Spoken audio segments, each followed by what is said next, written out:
This is the Blurring Out with Eric Blair show. We're here in LA at the Satellite with the Glam Skanks. Woo! Yes, I am Veronica Whitkin. I play lead guitar.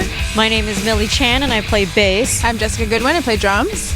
I'm Vanessa McNeil. I'm singing. She's wearing her Adamant hoodie. Girls, what motivated you to pursue music as a career? Well, my dad's been playing music my whole life, so there was kind of no other choice, I think.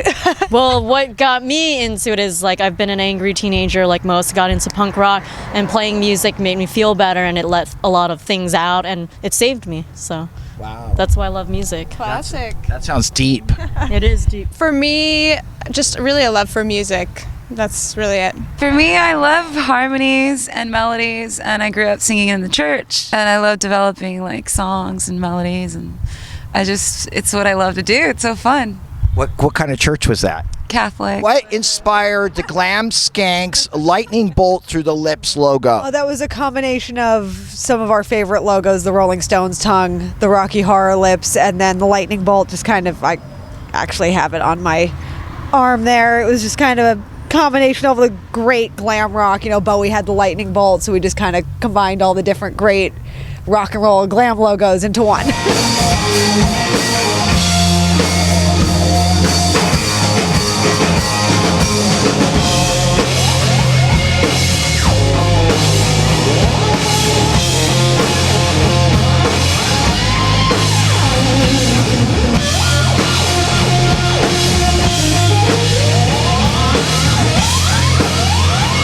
What is the name Glam Skanks? What does that mean to you? What do you want people to take away from that name? Well, really, not only are we taking it back with the word skank, some people are always like, oh, do you know are you afraid of that connotation? No, we're bringing it back. Anybody could be a skank. It's not negative or positive. But then the name Glam Skanks kind of started as a joke, but it really is a representation. We have the outfits, the glammy look, but at the end of the day, we're, sitting in a van smelling for 12 hours and our makeup's running off of our face. So we kind of have the two. It's not glamorous. Yeah. It's only rock and roll, but we like it, right? Totally. If you don't like the sweat, get out. How did you come to jam with Steven Tyler of Aerosmith? Oh, that was I was at a birthday party. I was in the house band, and he saw us playing, and Steven and Joe were both just like, let's keep jamming. What do you guys know? And it just snowballed until we played Walk This Way, and I was dying. Yeah, I was absolutely dying. How does the Glam Skanks' new album, Anything in Between, differ from Glitter City? Ooh, so many reasons. Namely, the musicians on this record, new people, new perspectives, but also what we saw touring the world for the last 2.5, almost 3 years. Touring America, touring other countries, seeing other perspectives on the world. It just, politics influenced the record, definitely the 2016 election. So a lot of just where the world is. The world was a different place in 2016 when we made Glitter City. So Are you liking the world? Right now? I like it, but I don't like where they're trying to take us back in time. There's a lot of laws and things that they're trying to do that doesn't make sense. History, I know, repeats itself, but that's why you got to get educated and learn what happened in the past and not make it happen again. That's right, because I was born and that was part of the past, so we need to stop that from happening. How did you guys get the call from director Kevin Smith to record music for his film Yoga Hosers with Lily Rose Depp and Harley Quinn Smith?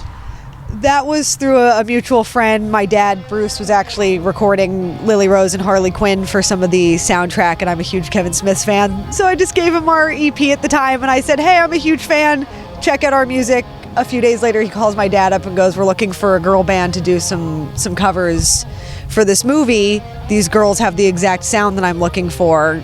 You know, would they want to do it? And we're like, absolutely. Hell yeah. What have been the highlights so far of your 2019 Anything in Between North American tour supporting Adam Ant? And you've been a part of that, so give me some grief. Ooh, what has been the highlight? Getting to hang out with Adam Ant and his awesome crew. Uh-huh. That's the highlight, because those guys are way down to earth, and so is Adam Ant, and learn from the best. What does Adam Ant have to say in his downtime? He likes to talk about music. He likes the 70s punk rock, likes to talk about Sex Pistols, and we're all down for that. And has he given you any advice? Definitely. I mean, he said to rock it like the Sex Pistols. Get in there, get messy, get in everyone's face, give it to them hard, leave them wanting more. And that's what we hope our shows deliver. What was the best part of being Cherie Curry's backing band? Oh, we're hugely influenced by the Runaways, LA all-girl punks. So the Runaways are a huge influence on the band. We got asked to be her backing band for a New Year's show, and it was incredible playing Cherry Bomb with her so and fun. Queens of Noise and all these great songs. She asked us to pick the set list, which was Yeah. really cool. Oh. So we got to pick our favorite Runaways songs, and she was just great to work with. She's a really cool So woman. fun. What are your favorite Runaways songs? Oh, I mean, everybody likes Cherry Bomb, and I like, what is it? Secrets? Secrets! Yeah. And on California, Paradise. There's too many good ones. I'm like, I can't even. I like playing with fire. Oh, I Oh my love God, playing that's my with other fire. Yes. Yes, that's my. Oh, I love that one so much. I like playing with fire. But I don't want to get burned. Too many good ones. I know.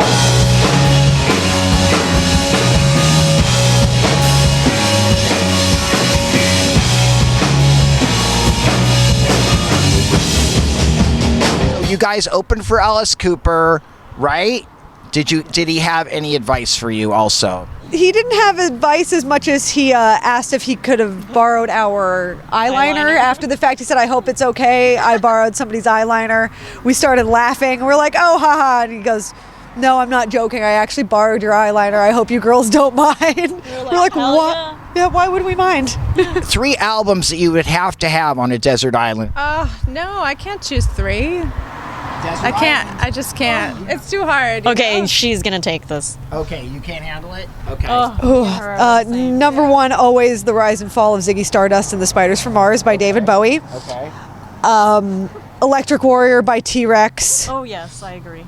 And Led Zeppelin 2. Makeup must-haves and name them. I love Urban Decay, MAC. I use It Cosmetics too. I don't know. I would say Urban Decay mostly. NYX. Yeah. She's got NYX glitter, Lit Cosmetics. It's a glitter. It's these stars right here. Oh yes, and Kat Von D. Foundation. Oh, Cicely, I told you last time. Yeah, but we need to keep it up to date, okay? Makeup changes very quick. I can't change Cicely. You know that foundation is one of the best. So I'm going to have to get that stuff for my kid. yeah, it's $122. So Then I'll have to pass. I honestly can't remember what I actually use. It's a whole mess. Awesome. It's But just you a know mess what? of stuff. That green eyeshadow, that lime green mint thing you got going on is awesome. Tell me, what is it? Yes, this is from a Tarte palette. I can't remember the actual name, but it's Tarte Cosmetics. That is one thing I remember that I'm wearing. What about shadow base? Do you use shadow base? Because that looks pretty tight. Kat Von D. Yeah, I use the Kat Von D foundation. I just put a little bit on my eyelids. Okay. And you? Hit me up. I like Laura Mercier. I like all the bullshit that doesn't have bullshit in it. Okay. That's going to be hard to find, I think. Okay. Biggest celebrity crush? Oh my God. Keanu Reeves. Charlize Theron. Yes, both of us. Keanu Reeves for both of us. Okay. Excellent. Arnold. I mean, David Bowie, even though he's not with us anymore, is still my ultimate crush forever. How did you take that? How did you take that? Oh, I cried for about a week straight. It was pretty bad. My husband came home and went, you need some Taco Bell, and he bought me Taco Bell because I was devastated. Okay, what about the Rodney on the Rock connection? What has he done for you guys? Yeah, Rodney's Yeah. he's been playing our music and being super supportive for the last 5 or 6 years. He played a lot of songs off of our first EP, off of our last record, Glitter City. Once the new one is out, we hope that he will be playing songs off of anything in between. But Rodney's a legend. You can't roam around LA and not have run into the guy a couple times. Yeah, no doubt. So where would you like to see the Glam Skanks in 5 years? Big arenas, huge stadiums, with other like-minded people that want to just express their creative side, people that just love music. Right? The Forum, 30,000? Oh yeah, headlining the Forum, the Greek, Madison Square Garden's the ultimate. How is Jack Douglas connected with this new album? Yeah, Jack is just a really good friend. He heard the album and he's actually going to help us kind of figure out a release plan. He's starting a record label, Is so that he's the helping same us. Jack Douglas that produced Aerosmith, or a Yeah. different? Yes, yeah, It Jack is. Douglas, who produced Aerosmith, John Lennon, Cheap Trick, all of our favorite artists. What is the most unselfish thing you ever did for somebody? Oh my God, on point. The most unselfish thing I've ever done for somebody.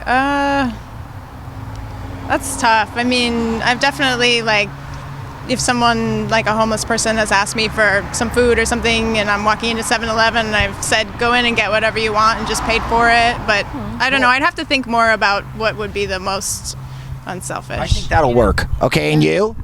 I was on tour, and two of my best friends, they're actually at the show, like, they needed a place to stay, and I let them live in my apartment for a month straight, free. That's a good sacrifice. The most unselfish thing is always putting my cats first.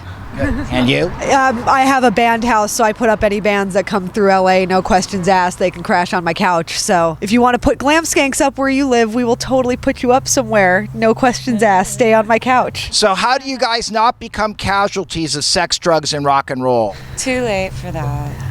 Screw the Casualties. well, screw the sex and the drugs. It's all about the rock and roll. So as long as you care more about the rock and roll than anything else, it's all bullshit. The rest of it. I agree. Yeah. I agree. Yeah, same. 80, 10, 10. What would you like your legacy to be? Just hopefully paving the way for more women to go, I can do this too. There's way not enough, just bands with women that are just bands with women that nobody makes a big deal about. So we hope to get to a point where we're just a band, women in bands are just in bands. We hope to encourage other women and other people to not be so, judgy about a girl band when they walk into a bar or a venue. Favorite fragrance? The smell of burning marijuana. Okay. Yeah. I like that. Definitely for me, Izzy Miyagi. It's my favorite. Joe Malone, Red Roses. Le Labo Santal. Sweet. How important is fame to you, and could you live without it? Yeah, I could definitely live without it. I think for me, what's important is just like being able to reach people with music. So I could care less about like being famous. I think it would kind of suck maybe to lose your privacy even. But yeah, it's more about just like the reach that we could have with our music and just having other people enjoy that. Yeah, I totally agree with that. I don't need the fame. I just love playing music. It doesn't matter if we're playing a dive bar, if we're playing a stadium, I just got to play music. I think that if the fame means that you reach more people or you get to express yourself to bigger masses of people and affect more audiences and make more money and therefore donate more money to charities in the long run, then I think that you should do what you can to get your music out there. And if that means sacrificing some of your privacy, then that's what it means. But I think definitely at the end of the day, it's about the music. What do you think the Glam Skanks demographic is? 20s, 30s. I mean, but really, I think we can reach a lot of different demographics. Yeah, I mean, we have fans that are in all ages, people from their, 18 to 60, literally. Even younger than 18. Oh, yeah, we get younger. little at the yeah. at the Adamant shows. It's the perfect thing because we get parents and then they bring their little kids It's and anything in between. anything in between. Everyone, male, female, anything in between. So then what are fans saying to you on the road? That they love the energy behind the shows and that they love the music, and I think it means like there's still an excitement to see live music and live rock music especially. Would you guys consider outside songwriters ever? Yeah, absolutely. Yeah, we're actually talking with someone now about potential collaboration. How do you feel about that? If it's the right situation, then yeah, but I do definitely love when it does come from within, but I'm open-minded about it. If you co-wrote about 5 songs, it still sounded like Glam Skanks, but Ryan Tedder helped you write it.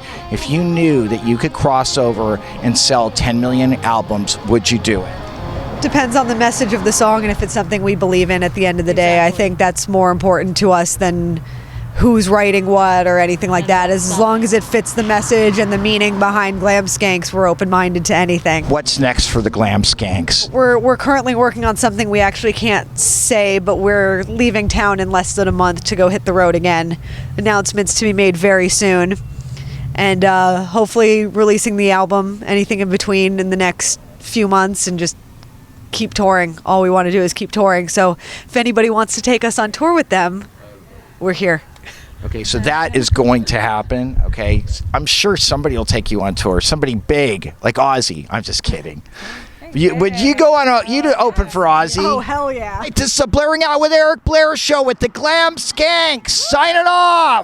The Blairing Out Show.